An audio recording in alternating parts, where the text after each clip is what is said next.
Добро пожаловать на бивак, здесь рады всем. С вами завхоз Лена, и сегодня наконец-то наш долгожданный рецепт домашнего Бейлиса. Кстати, напоминаем, что чрезмерное употребление алкоголя вредит вашему здоровью. Бейлис — это вкуснейший и нежнейший ликер, который станет отличным дополнением к коктейлям, кофе или десертам. Давайте приступим. Кстати, удобная табличка, которую можно откопировать в Google документы, со всеми пропорциями на разный объем, будет по ссылке в нашей статье в описании. Приготовление Бейлиса разделяется на два этапа. На первом этапе нам необходимо будет сварить сироп из сахара, воды, кофе и приправ и смешать с алкогольной составляющей. Соединяем воду с сахаром в пропорциях на ваше количество алкоголя, доводим до кипения и полного растворения сахара, добавляем приправы и кофе, если мы используем растворимый кофе. Далее дожидаемся полного остывания. Ничего страшного, если кофе немного не растворится, потом все растворится со временем. Соединяем с алкоголем и отправляем в темное место на 4-5 дней. Желательно каждый день взбалтывать. А есть еще второй вариант, если использовать порцию эспрессо. В этом случае мы варим отдельно сахарный сироп и уже в алкогольную составляющую добавляем порцию эспрессо, сахарный сироп, приправы. Также перемешиваем и отправляем настаиваться в темное место на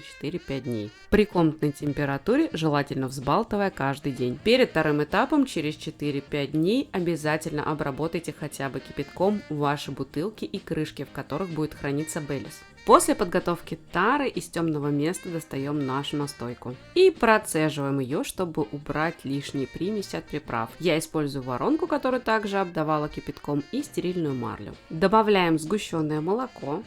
Я, кстати, в этот раз нашла миндальное, и с ним получилось очень прикольно, но и обычное сгущенное молоко тоже прекрасно для этого подходит.